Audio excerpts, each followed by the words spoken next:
मानगो और डिमना परिक्षेत्र में ये इकलौती दुकान है और यहाँ पर आपको ये प्रधानमंत्री परियोजना के तहत ये जारी है। और इस क्षेत्र में जितनी भी दुकानें हैं वो जो है वो आपका जनरल सब ट्रेड मेडिसिन करती है और इस दुकान में उस सारे ट्रेड मेडिसिन की केमिकल्स मौजूद होती है जिसे साल्ट कहते हैं। और यहाँ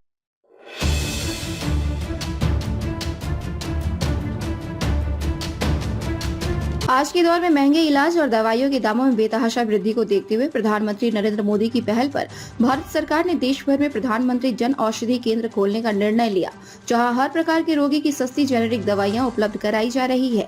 इनकी कीमत अन्य दवाइयों की तुलना में आधे से भी कम है, मगर सरकारी उदासीनता और दवा कंपनियों की भारी भरकम कमीशन के झांसे में आकर डॉक्टर मरीजों को जेनेरिक दवाइयां प्रिस्क्राइब नहीं कर रहे हैं, जिससे न केवल प्रधानमंत्री के सपनों को ग्रहण लग रहा है बल्कि जन औषधि केंद्र संचालकों का भी बुरा हाल है।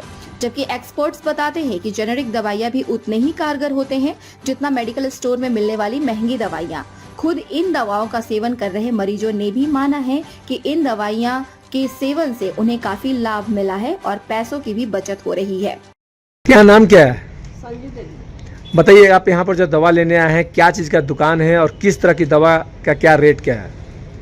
दवा तो बहुत सस्ता सुविधा मिलते हैं सर, बाकी डॉक्टर लिखते नहीं है अपना मेडिकल के चलते। ऐसा दवाई लिखा है कि अपना मेडिकल से मिले हैं, मिले नहीं। ये जो दवा दुकान है प्रधानमंत्री के द्वारा खोला गया है, क्या कहना चाहेंगे? प्रधानमंत्री जी ने जो काम किया, अच्छा काम किया है। हाँ जी सर, अच्छे काम, गरीब दुखिया खातिर तो अच्छे काम है, लेकिन दवा नहीं मिल पाता। दवा नहीं मिलते हैं। नाम क्या है आपका? सवित्री देवी। बताइए कि जो यहाँ जो दवा लेने आए हैं, क्या रेट लग रहा है, कैसी दवा है? बहुत सस्ते दाम में मिलता है। अच्छा, बाकी डॉक्टर साहब ये दवा बताते नहीं है। हम लोग के ये दवा बहुत फायदा में मिलता है, सस्ता दाम में मिलता है, बहुत फायदा करता है। अच्छा। हाँ, बाकी डॉक्टर साहब हम लोग को लिखते नहीं, बताते। ये जो दवा दुकान खोला है किसका देन है, बताइए? मोदी जी के। मोदी जी का देन है। मोदी जी अच्छा काम किए हैं। अच्छा काम किया है। हाँ, अच्छा काम किया है मोदी जी। तो आप लोग क्या नहीं, सरकार से हमसे चाहिए, सरकार को दवा, डॉक्टर के दवा नहीं चाहिए। इन चाहते क्या? सरकार दवा दिए कि डॉक्टर के दवा लिखे, ये दवा लिखे, ये दवा लिखे सरकार। हाँ। ऐसे में सवाल ये उठता है कि आखिर डॉक्टर प्रधानमंत्री जन औषधि केंद्र में मिलने वाले दवाइयों को खरीदने की सलाह मरीजों को क्यों नहीं दे रहे। यह जानने जब हमारी टीम जमशेदपुर के मानगो में खुले जन औषधि केंद्र पहुंची तो वहां के संचालक ने इसके पीछे दवा कंपनियों द्वारा डॉक्टर और एमआर के कमीशन के खेल को जिम्मेदार ठहराया। उन्होंने बताया कि यहाँ जेनेरिक दवाइयाँ मिलती है जो WHO और भारत सरकार से मान्यता प्राप्त होते हैं। ये दवाइयाँ भी उतने ही कारगर है जितनी महंगी दवाइयाँ कारगर होते हैं। फर्क केवल इतना होता है कि डॉक्टर मरीजों को जेनेरिक दवाइयाँ नहीं लिखते, जिससे मरीज इन केंद्रों तक नहीं पहुँच पाते और डॉक्टरों की सलाह पर मेडिकल स्टोर से उसी दवाओं को खरीदते हैं जिसे डॉक्टर लिखते हैं। देखिए सर, ये जो शॉप है इसका नाम है प्रधानमंत्री भारतीय जन औषधि केंद्र। ये जो परिक्षेत्र है मानगो और डिमना परिक्षेत्र में ये इकलौती दुकान है और यहाँ पर आपको ये प्रधानमंत्री परियोजना के तहत ये जारी है। और इस क्षेत्र में जितनी भी दुकानें हैं वो जो है वो आपका जनरल सब ट्रेड मेडिसिन करती है और इस दुकान में उस सारे ट्रेड मेडिसिन की केमिकल्स मौजूद होती है जिसे साल्ट कहते हैं। और यहाँ पर ये जो परियोजना जो है प्रधानमंत्री द्वारा इसलिए चलाया जा रहा है कि एक जनता के बीच में दवा के नाम पे, इलाज के नाम पे एक भय सा होता था, क्योंकि उच्च कीमत वाली दवाएं मिलना मुश्किल है। क्योंकि जितने भी डॉक्टर्स हैं वो अपने अपने एक लिमिट में अपनी अच्छी दवाइयाँ ट्रेड मेडिसिन लिखते हैं, मगर जब जनता के पास उसके पैसे उतने नहीं रहते हैं तो वे अपना दवा का सही इस्तेमाल नहीं कर पाते हैं, इलाज के लिए सही दवा यूज नहीं कर पाते हैं। उसको दूर करने के लिए प्रधानमंत्री ने एक ऐसी योजना चलाई कि जनता, आम जनता, जो गरीब जनता है, उसके दिमाग से दवा के प्रति भय खत्म हो जाए और वो उससे करीब 50 से 90% की कम दर में यहाँ पर उच्च गुणवत्ता वाली दवाई उपलब्ध कराते हैं। इस माध्यम से इसमें जो भी स्थिति है, हर रोग की दवा, खासकर जो जीवन रक्षक दवाएं हैं हमारी, जैसे ब्लड शुगर की है, प्रेशर की है, हार्ट की है, चाहे आपका किडनी का प्रॉब्लम है, चाहे आपका यूरिन संबंधित है, माने हर सेगमेंट की दवाएं आपको उचित दाम में, कम दाम में, मार्केट की दाम से आपको करीब 50 से 90% की कम कीमत में यहाँ उपलब्ध होती है।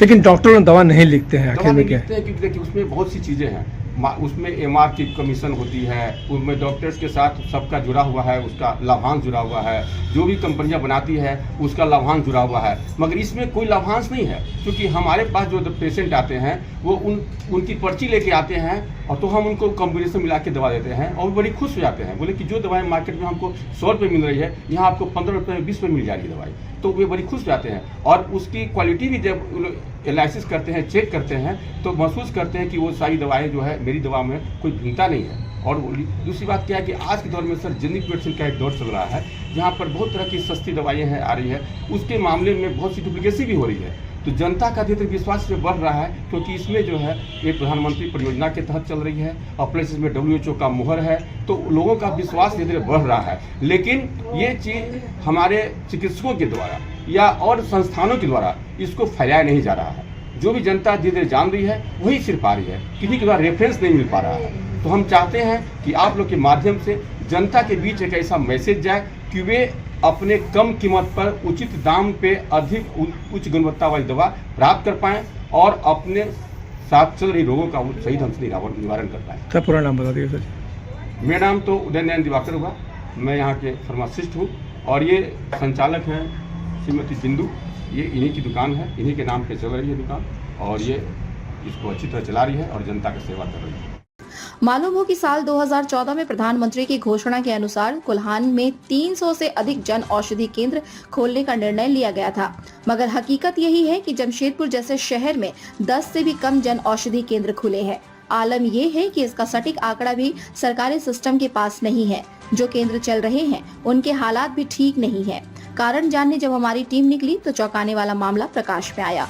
जमशेदपुर सदर अस्पताल के मैनेजर निशांत कुमार को इसकी भी जानकारी नहीं है कि शहर में कितने जन औषधि केंद्र खुले हैं और वहां मरीज क्यों नहीं पहुंच रहे हैं। हालांकि उन्होंने बताया कि डॉक्टरों को जेनेरिक दवाइयां लिखने की सलाह दी जा रही है, मगर सवाल फिर वही है कि आखिर डॉक्टर मरीज को जेनेरिक दवाइयां क्यों नहीं लिख रहे हैं। इस पर निशांत कुमार ने क्या कहा, आप भी जाने। प्रधानमंत्री के द्वारा जन औषधि केंद्र पूरे देश भर में खोलने का ऐलान किया गया था। उसके तहत जमशेदपुर में भी बहुत सी ऐसे दुकानें खोली गई है। अभी कुल जमशेदपुर में कितनी दुकानें खोली गई है, अभी क्या स्थिति है और किस तरह की दवाएं वहाँ पर मिलती है? देखिए, इसका निश्चित डाटा तो नहीं है कि कितनी दुकानें भी खुली हुई हैं, बट जैसे डिस्ट्रिक्ट हॉस्पिटल में हमारे पास एक दुकान है जो जन औषधि केंद्र ही मतलब जन औषधि केंद्र से संबंधित दवाओं को ही वहाँ पर विक्रय किया जाता है, जिसमें दवाई है और डॉक्टरों को भी जन औषधि मतलब जेनरिक मेडिसिन लिखने के लिए ही हम लोग प्रोत्साहित करते हैं। उसके लिए बार बार सिविल सर्जन सर के द्वारा निर्देशित भी किया जाता है कि जन औषधि केंद्र में उपलब्ध दवाओं को जेनरिक मेडिसिन को ही लिखा जाए, जिसके वजह से कि हमारा जेनरिक मेडिसिन का जो सेंटर है काफ़ी अच्छा चल रहा है। पर डे अराउंड 100 पेशेंट के आसपास उसमें फुटफॉल है, जहाँ से कि दवा का विक्रय किया जाता है। लेकिन अधिकांश देखा जाता है कि जेनरिक दवा में भीड़ नहीं रहती है। पूछने पर बोलते हैं कि डॉक्टर जो है ना जेनरिक दवा ना लिख करके ऊंची दामों की दवा लिख देते हैं, तो इसके लिए क्या कुछ समय समय पर जांच उच किया जाता है क्या?